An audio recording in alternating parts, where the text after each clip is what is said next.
Good morning, everyone. Today, we're diving into Yarnit's brand brain and why it's crucial for everything you do on the platform. The brand brain helps contextualize your marketing and content generation, aligning all your efforts with your brand, your audience, and your company. To get started, take a look at the left-hand side pane where you'll find a button. This button is labeled Brand Hub. If you're new to Yarnit, you'll need to add a new brand.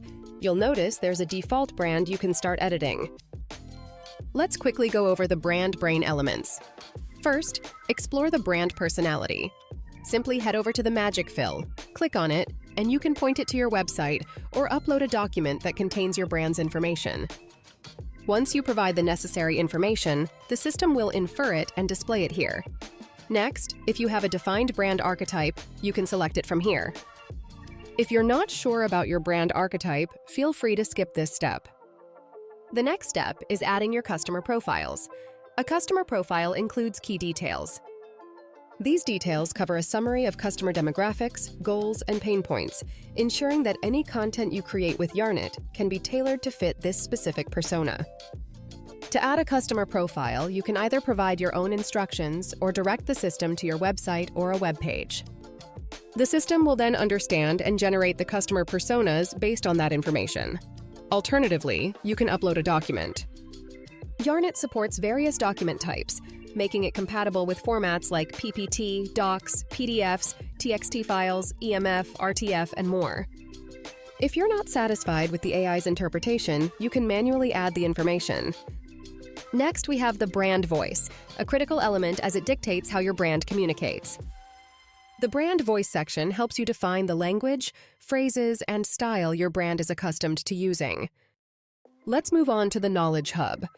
This acts as a repository for your brand's knowledge, such as product documents, case studies, and white papers, all of which are useful during content creation. As you create content, everything is stored as part of a knowledge graph for each document. This system recognizes the different sections of a document and maintains its integrity in verbatim. You can add to the Knowledge Hub by pointing to a URL or uploading a document.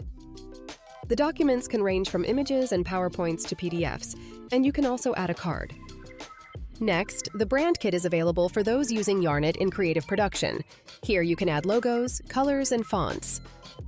If you can't find a specific font, enterprise accounts have the option to upload custom fonts. The final section is about templates. Templates help streamline your creative production. Whether it's for publishing a blog, creating social media posts, or designing banners for case studies or blogs. You can name the templates, choose aspect ratios, and specify their use cases. Add them to one or multiple brand kits. You have the choice to design them within Yarnit or upload existing designs from platforms like Adobe or Canva. Upload them as SVGs for Yarnit to recognize. After uploading, you'll see how the templates are organized. Each template holds the details about logo placement, headings, subheadings, and images. This templatization ensures that every piece of content you create is consistent with your brand design. This consistency ensures compliance with your brand design guidelines, making every creation align perfectly. We highly recommend setting up your brand kit and brand brain before starting content creation on Yarnit. It truly enhances your marketing efforts by aligning them with your brand, customers, and voice. Thank you so much.